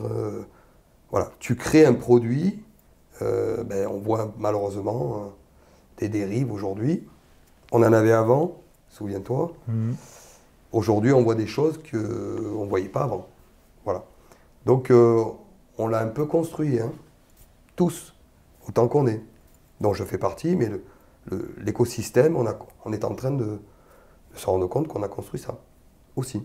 Tu parlais de la finale du Challenge, la 22 avec Lyon. Oui. Je me souviens que vous avez fait une sortie en bateau. Ah oui, j'avais fait une semaine. Et ça passe aussi par des moments de vie maintenant, le management des équipes. Complètement. Je suis convaincu que ça marche parce que je l'ai fait, je vais le refaire et j'espère le refaire encore souvent. C'est que la dérision et la détente font partie de la performance. Alors que quand tu prépares une finale, tu as l'impression, en tout cas c'est l'image que j'avais moi quand j'étais joueur, il fallait que tout soit au carré, sérieux, presque il fallait pas rigoler, tu prépares une finale, quoi, tu vois. Tu penses que tu as une méthode ou si tu en as une, c'est quoi les grands principes? Une méthode pour préparer une finale? Ouais, non, pour entraîner. Ah, pour entraîner, oui. Oui, moi j'ai ma méthode, c'est-à-dire que j'ai besoin de relations avec les joueurs, c'est vrai. Mais ça ne veut pas dire que s'il y a des joueurs qui ne sont pas en relation, qui n'ont pas besoin de ça, etc., je ne serais pas capable de les coacher. Mais j'ai besoin de créer une relation de confiance aussi avec les joueurs. J'ai besoin, en tout cas, d'honnêteté. J'ai du mal avec ça. C'est encore mes progrès à faire, mais l'honnêteté, c'est pas toujours que dans la relation. L'honnêteté, c'est tout, hein. C'est l'attitude, ça peut être à l'heure à l'entraînement, c'est être honnête, être honnête dans la relation. Et quand, ça arrive souvent, hein, ils sont toujours un peu malins, ils jouent des fois, ils jouent avec toi. Donc il y a la façon de jouer, où ça me va parce que j'aime bien, et la façon d'être malhonnête. Et là, j'ai du mal. Donc là, je suis capable d'être un peu dur. Bon, souvent, quand on est joueur, moi, c'est les souvenirs que j'en ai, et à tout niveau, on se moque un peu de l'entraîneur. Enfin, je veux dire, on aime bien chercher un petit... Qu'est-ce que tu penses les limites. Non, mais quel petit truc ils ont sur toi aujourd'hui, tes joueurs à Toulon là. Ah. Est-ce qu'ils se moquent de toi? Est-ce qu'il y a un petit truc entre vous Pas trop, hein. Pas trop, mais j'aime bien rigoler avec les joueurs. Mais j'aime bien de temps en temps les boire un coup avec eux. Mais je dis pas qu'il faut faire comme je fais, hein. Chacun a sa méthode. J'aime bien, je bois un coup avec eux, 2-3 coups, et je m'en vais. Voilà. Mais j'aime bien partager des moments avec eux, hors contexte, hors terrain, etc. J'aime bien rigoler. Je pense que j'ai beaucoup d'humour. On peut aller, voilà. Mais après, ils savent certainement qu'il y a des limites et voilà. Je cherche plus la relation de confiance. Il y a le style de jeu. On parlait de Clermont tout à l'heure parce que pour moi, c'est quand même. Vous avez marqué quand même cette période-là sur le style de jeu. Vern Cotter, puis Joe Schmidt aussi, qui a beaucoup apporté. Comment tu fais pour justement imprimer ta patte? Tu t'adaptes aux joueurs ou c'est les joueurs qui t'adaptent au style que tu veux mettre en place? Comment c'est... Je pense qu'il y a plusieurs choses. Pour moi, il y a le club que tu entraînes. Aujourd'hui, j'entraîne Toulon. Culture que tu connais sur le jeu d'avant. C'est culturel chez nous. La mêlée, le combat. Même encore aujourd'hui Même encore aujourd'hui. Ouais. Et il faut continuer. Mais tu ne peux pas rester, on va dire, que sur ces valeurs-là. Et puis, donc j'ai quand même ma philosophie de jeu. J'aime le jeu. J'aime, moi, les joueurs. J'aime avoir un jeu à la fois organisé, mais à la fois imprévisible. Laisser place au talent dans un système. Avec mon staff, c'est notre plus gros défi. Parce qu'il faut changer un peu les mentalités, il faut avoir les joueurs pour le faire. Je pense qu'on a des joueurs pour être à la fois organisés, mais aussi imprévisibles et avec du talent. Donc on peut le faire. Voilà.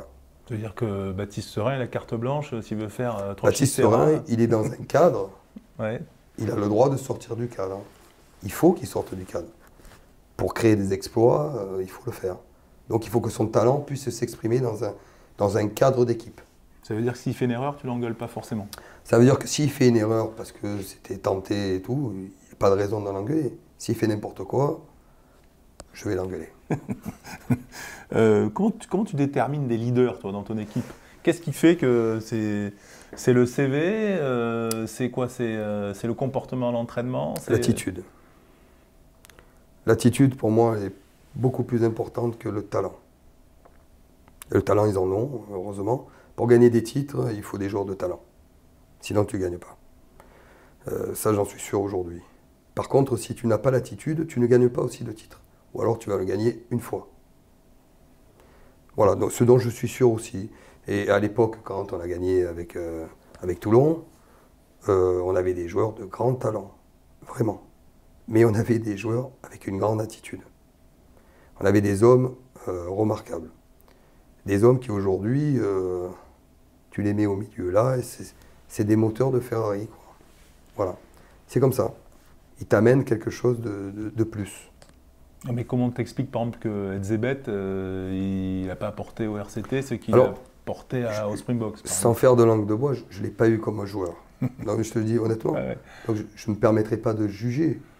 Parce que je pensais quelqu'un, quand il était à Toulon, il ne faisait pas rire non plus. Hein, parce qu'il avait joué contre lui avec Lyon. Bon, voilà, est-ce que c'est quelqu'un qui aurait pu amener plus? Je n'étais pas dans l'équipe. Je ne peux pas te répondre. Je suis sûr que c'est... Peut-être qu'il était dans un moment où c'était plus difficile pour Toulon. Tu vois, peut-être. Hein. Peut-être qu'à la grande époque, on va dire, quand on gagnait, il aurait été au milieu, là. Et il aurait été bien aussi. Hein. Mais ce que je veux dire, c'est que pour fédérer l'attitude et l'état d'esprit dont tu parles, il y a quand même quelque chose. Oui, il y a quelque chose. C'est ce qu'a réussi quand même, et ce que vous avez réussi avec Bernard Laporte sur cette génération, où tout le monde parlait de joueurs en pré-retraite au début, et puis finalement... Mais ça aurait pu être vrai. Ouais. Ça aurait pu être vrai, un garçon comme Matt Guito, pour citer deux mecs, et Johnny Wilkinson, ça aurait pu être des mecs qui viennent en pré-retraite. Johnny n'avait pas fait un match. Quand je suis arrivé à Toulon, je suis revenu à Toulon en 2009, je suis le premier qui signe, Philippe. Il est arrivé Johnny après, mais Johnny n'avait pas fait un match depuis 5 ans. Donc tu vois bien, ce sont des joueurs qui, ok, tu peux imaginer que ce sont des mercenaires, c'est comme ça qu'on nous appelait d'ailleurs à l'époque, sauf qu'ils ont fait fermer la bouche à tout le monde par rapport à ce qu'ils ont fait sur le terrain, et surtout à ce qu'ils ont fait en dehors du terrain, et tous les jours à l'entraînement. Et en fait, ces joueurs-là, c'est pas que pendant le match. Le match, c'est la conséquence de ce qu'ils font toute la semaine et toute l'année. Voilà, donc ces gens-là, ils ont un truc en plus par leur attitude, en premier.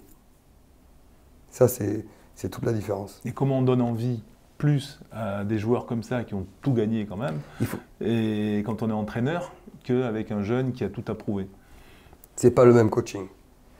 Je l'ai toujours dit, avec Johnny, tu peux pas lui apprendre à taper dans un ballon. Il faut être fou pour penser ça. Ni Bernard, ni moi, ni personne. Donc il avait son coach, d'ailleurs, personnel. Hein. Au-delà de ça, c'est quelqu'un qui, lui et d'autres, qu'il fallait donner une direction. Et ils avaient besoin de ça parce qu'ils ont besoin de toi. Une direction assez simple, une vision commune, stratégique, tu peux l'appeler comme tu veux. Voilà, avec des repères, avec un cadre d'équipe, et en avant. Et après, il fallait se tenir au plan. Voilà, et puis les manager avec leurs égos aussi. Et ça a été la grande force de la réussite. Au-delà, encore une fois, du talent des uns et des autres. Si tu n'arrives pas à les assembler les uns les autres, à les transcender ensemble, à les faire se transcender ensemble, tu ne gagnes pas non plus. Ou une fois.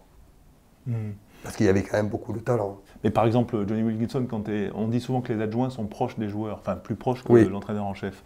Il avait besoin de se confier. Oui. Ouais. Oui, on avait une relation particulière. En plus, j'avais joué avec lui, mais on avait une relation à la fois très simple et de confiance. Tu vois, cette relation de confiance que je veux créer aujourd'hui avec chaque joueur, c'est vrai qu'avec Johnny, c'était assez simple. Voilà, c'était assez simple. On ne peut pas tout expliquer, tu vois, mais je lui faisais confiance, bien sûr, en tant que joueur, mais en tant qu'homme. Et en fait, il faut...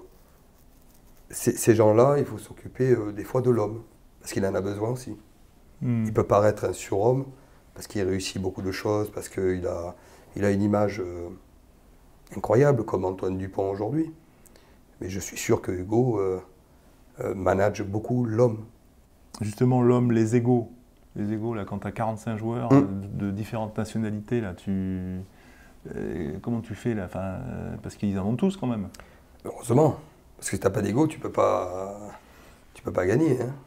Donc oui, des fois il y a des égos, mais il ne faut pas avoir peur de ça. C'est vrai que c'est le plus dur à manager, mais il faut s'en servir. C'est-à-dire que s'il y en a un qui a un fort ego sur ça, il faut qu'il le mette au service de l'équipe. Je reviens un peu à ce que je disais tout à l'heure. Si l'individu, avec son ego, etc., met bien ça au service de l'équipe, ça va être positif. Après, il faut qu'il le contrôle. D'accord ? Ça reste un sport d'équipe. On a besoin l'un de l'autre. Hein. C'est-à-dire que si je m'occupe de toi, on aura encore plus de confiance les uns les autres. Ça veut dire que tu vas t'occuper de moi aussi quand ça va être dur.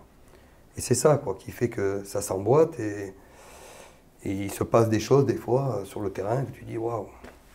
Voilà. Prenons un exemple. Charles Olivon, blessé, longue durée, coup dur pour lui. C'est un joueur expérimenté. Là, comment là tu le gères quand il n'est plus dans l'équipe? Est-ce que tu arrives à entre guillemets, l'accompagner ou est-ce qu'il n'y a pas besoin? Non. Charles Olivon, il est blessé aujourd'hui. Je l'appelle de temps en temps. Je le vois, il passe au club. Je l'appelle tout le temps.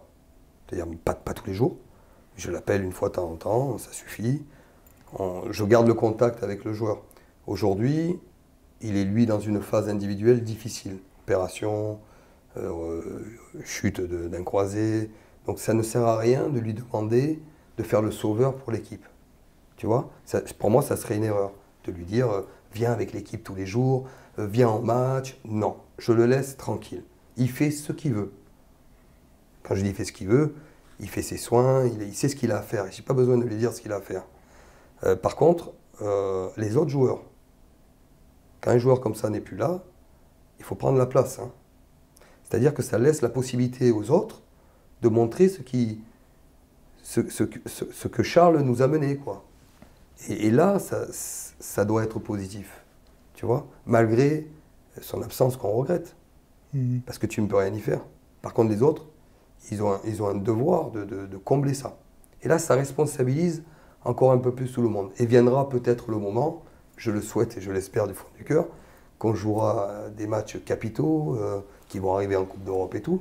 Si Charles me dit, je lui proposerai qu'il intervienne sur l'équipe de quelque façon que ce soit, sur une vidéo, sur une remise de maillot, on le fera. On le fera. Mais c'est pas essentiel.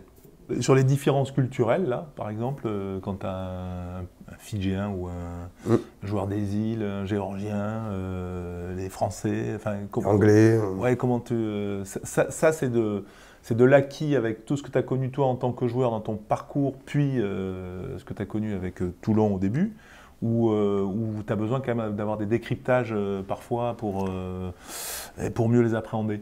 Alors, c'est vrai que culturellement, tu parles d'un Fidjien par exemple, la plupart des Fidjiens que j'ai eu la chance de coacher et que j'ai encore aujourd'hui, c'est le jeu. Eux c'est le jeu, tu sais, le rugby, c'est un jeu. Et vraiment, et heureusement, ils ont raison. Mais eux, c'est encore plus que les autres, quoi. Donc tu as cela, puis après tu as l'anglais qui est très carré, donc c'est l'opposé, quoi, tu as compris. Le plus important pour moi, c'est que ces gens-là arrivent dans un club, un environnement qu'ils ne connaissent pas. Il faut qu'ils s'imprègnent de ce que c'est de jouer à Toulon, ou de jouer à Toulouse, ou de jouer à Clermont, ou de jouer... Tu vois, je ne dis pas que Toulon, mais je suis en train de Toulon. Donc il faut qu'ils comprennent, je viens à Toulon, qu'est-ce que c'est un joueur de Toulon? Voilà. Parce que je suis un joueur sud-africain ou parce que je suis un joueur anglais, c'est pas moi qui vais m'adapter à sa culture anglaise ou sa culture fidjienne. Il doit s'adapter à notre cadre, à notre environnement. Et pour ça, il faut qu'il intègre. Donc mon rôle, c'est de maximum lui donner la possibilité de l'intégrer, de le comprendre. Voilà. Et de l'optimiser à lui. Tu es fidjien, tu aimes le jeu, très bien. Donc tu vas nous amener ça dans notre système de jeu. Mais tu ne vas pas me faire que ça. Mais n'oublie pas de plaquer. N'oublie pas de plaquer. N'oublie pas de prendre des ballons en l'air, n'oublie pas de tout ça, parce que si tu ne le fais pas, tu ne joueras pas dans le système dans lequel on est. Qu'est-ce que tu préfères, toi, le plus dans ton boulot? C'est le management ou le terrain ou la partie technique? Alors c'est vrai que c'est une bonne question. Le terrain, j'adore ça. J'adore. Vraiment, c'est toi qui mènes les séances, quoi. Oui. Je suis sur le terrain, je suis sur le terrain avec mes coachs et on partage les rôles. Toi tu fais ça, toi tu fais ça, moi je fais ça, on construit les séances, etc. Mais c'est vrai que de plus en plus, j'adore toujours le terrain, mais je m'intéresse encore plus aux autres. De par l'expérience et de par l'envie certainement d'aller plus loin. Voilà. Je ne sais pas jusqu'à où j'irai, mais en tout cas... Tu t'intéresses de plus en plus au club, à l'ensemble du club, à la politique du club, tu vois, tous ces signaux-là qui font que c'est pas du terrain, ça. Hein. Voilà. On peut être coach longtemps, enfin le décalage générationnel qui se creuse avec le temps, est-ce que ça peut poser un problème sur est-ce qu'il y a une date de péremption? J'en sais rien. Ce que je sais, c'est que si tu ne restes pas au contact, certainement des générations, mais c'est pas que d'aujourd'hui, hein. Si tu n'es pas au contact des gens et que tu n'évolues pas toi non plus, il peut se créer un décalage, ça c'est sûr. Donc attention à ça. Ça veut dire que notre métier aujourd'hui, c'est une remise en question permanente, mais réelle. Hein. Parce que je ne parle pas que du jeu là. Hein. Pour moi, le terrain, le jeu, c'est le plus facile. Hein. Et je ne me prends pas pour un génie du tout. Il y a des meilleurs techniciens que moi, j'en suis sûr. Par contre, je sais que le rugby, c'est beaucoup plus facile que le management dans sa globalité. Et surtout, ne pas louper l'évolution, ne pas louper les nouvelles générations. Ouais, j'ai pas envie de louper ça, quoi. Même si des fois, je suis un peu... je me dis, oh. Et mon rôle à moi, je pense, hein, à moi et aux éducateurs qui sont avec les jeunes, c'est de maintenir un cap malgré la société qui change. Je ne dis pas qu'il faut être qu'à l'ancienne et tout, mais il faut quand même maintenir un cap. Il y a des choses qui ne changeront jamais. Je parle de respect, j'ai parlé d'attitude, je parlais d'honnêteté. Ce sont des choses, je suis désolé, dans 100 ans, on ne sera plus là. Dans 200 ans, j'espère que ça sera toujours d'actualité. Ça ne peut pas être autrement. C'est les valeurs cardinales, quoi, du truc. Si tu veux. Est-ce que tu parlais qu'il fallait être entraînant et qu'à la fois, t'as pas beaucoup, que le top 14, c'est un peu une lessiveuse, quand même, 11 mois sur 12. Comment tu te renouvelles? Parce qu'il y a l'Académie des coachs, 3 jours, c'est peu. Je t'ai parlé des congés tout à l'heure, si tu avais pu, tu m'as dit 3 jours. Comment on se renouvelle Oui, alors comment on se renouvelle? Ou régénère, enfin régénérer et renouveler. Voilà. Comment on se régénère surtout? Le peu de temps qu'on a, il faut le prendre. C'est vrai que c'est pas évident. C'est-à-dire, je te donne un exemple concret, on joue le samedi, on gagne, super, tu es content, ça dure 5 minutes. Hein. Enfin, un peu plus des fois, parce que c'est un grand match, tu te fais du bien, quoi, tu vois. et puis il arrive le match d'après. Donc tu es déjà dans le match d'après, ça va trop vite. Donc ce que j'ai un peu plus appris, c'est de profiter un peu, tu vois, même si ça dure 2 heures, j'en sais rien, profiter un peu des moments, voilà, allez, et puis demain, je passe à autre chose. Tu vois, et souvent, ça se croise, ça se mélange, donc jamais tu te régénères. Et ça, c'est difficile, parce qu'à un moment donné, t'en peux plus, quoi. T'en peux plus. Et voilà, c'est ce qui fait que quand on fait 15 matchs d'affilée, oh, c'est dur, hein. On est des hommes, hein. On s'appelle des fois avec les autres coachs, j'en peux plus, quoi. Voilà, donc il faut régénérer la famille, le peu de passion que tu as à côté, le simple temps de repos, le simple petit resto entre amis, se déconnecter un peu du rugby, voilà, tu te régénères petit à petit. Est-ce que tu le fais d'un coup? Tu dis, ça y est, en 3 jours, tu es régénéré, bon, ça fait du bien, mais voilà. Et se renouveler plus... Alors se renouveler, ça c'est une bonne question. En fait, tu te renouvelles par rapport à ce que tu fais déjà. Et tu tombes, tu te dis, qu'est-ce que je peux faire de mieux, tout le temps? Comment, cette semaine-là, je peux la changer? En fait, il faut arriver un petit peu à... Moi, j'aime bien me mettre en danger des fois, dire, oh, on change complètement la semaine. On fait des semaines à 2 jours. Alors que tu peux faire une semaine à 5 jours, tu vois ce que je veux dire? Sur l'entraînement. Mais non, on va s'entraîner que 2 fois. Alors qu'avant, j'avais vraiment beaucoup de mal à accepter ça. Je vais te donner un autre exemple concret. À l'époque, quand on avait gagné avec Bernard, il avait dit, je l'avais dit dans une interview, c'est qu'il avait donné 6 semaines de vacances. C'était un truc de fou à l'époque. 6 semaines de vacances. J'ai dit, mais Bernard, t'es un malade. J'ai dit, on va reprendre, on va être comment? On a l'objectif de gagner un doublé derrière, parce qu'on avait gagné une finale, mais perdu la finale top 14, et on voulait gagner le doublé, bien sûr. Tu vois, on voulait faire un doublé. Et à l'époque, aujourd'hui, je prendrais peut-être cette décision. À l'époque, je lui ai dit, ok, voilà, tout le monde était un peu en panique, quoi. Et moi aussi. Mais bon, il avait vu juste, quoi. Est-ce que c'est aussi regarder d'autres sports? Enfin, je veux dire, Oui. Toi, tu regardes quoi, par exemple? J'adore les documentaires de sport, en général. J'aime bien les reportages que tu fais aussi, pardon. Je peux m'inspirer de tout. Voilà, la moindre émission, le moindre reportage, voilà, ça peut m'inspirer. En fait, on est toujours en étant inspiré. Tu vois ce que je veux dire? On fait des matchs, on fait plus de 30 matchs par an. Il faut faire 30 discours. Les mecs, à un moment donné, je pense même en peinture, ils peuvent plus te voir, quoi. Si le mec, le joueur, au bout de 10 matchs, il dit putain, je vais même plus l'écouter, qu'est-ce qu'il va dire, ce con? C'est que je suis pas très bon. Donc je dis pas que je suis toujours bon, et j'essaye d'être le meilleur possible, de faire de mon mieux en tout cas, pour surprendre toujours dans ton discours, dans ton message. Ça veut dire que le discours d'avant-match, tu y penses du lundi pour... Ça dépend. Tu le prépares, quoi? Enfin, oui, je le prépare. Mais il y a d'autres coachs, j'en suis sûr. Pour l'avoir vécu avec Bernard, il ne le préparait pas trop. Hein. Il arrivait, il n'a pas toujours été bon, hein. Mais il arrivait et puis il parlait. Bon, orateur hors pair, bravo. Je n'ai pas je peux avoir cette qualité je ne prévois pas mes discours à la lettre, et j'aime bien un petit peu avoir un fil conducteur, savoir où je vais. Voilà. Après, forcément, tu pars un peu dans l'émotion, tu joues avec ça, etc. Bon, c'était un moyen de cheminer vers un des derniers questionnaires que j'ai te posé, questionnaire autour du sport. Si tu étais un autre sport que le rugby? Le foot. Si tu étais un champion? Zidane. Si tu étais un président de club? Oh putain, ça m'énerve parce que je vais écorcher son nom, le président du Real de Madrid. Si tu étais un coach d'un autre sport? Il y a beaucoup de coachs que j'adore. C'est difficile. Franchement, je ne peux pas dire un en particulier. J'adore tous les sports et essentiellement tous les coachs. Ça m'inspire beaucoup. De la natation, avec Lucas, des choses que j'ai aimé écouter de ses discours et d'autres. Voilà. Un peu tous les sports. Si tu étais un club autre qu'un club de rugby? Un club de foot, certainement. Lequel? J'aime bien l'OM, bien sûr, parce que la proximité d'ici fait que... je ne suis pas un fou du PSG, mais j'aime bien, je les suis un petit peu aussi. J'adore le Real de Madrid, Barcelone, tous ces clubs prestigieux. En tout cas, encore une fois, là aussi, on a été à Manchester United. Tu apprends de ces modèles économiques. En fait, ce qui m'intéresse aujourd'hui, c'est ça.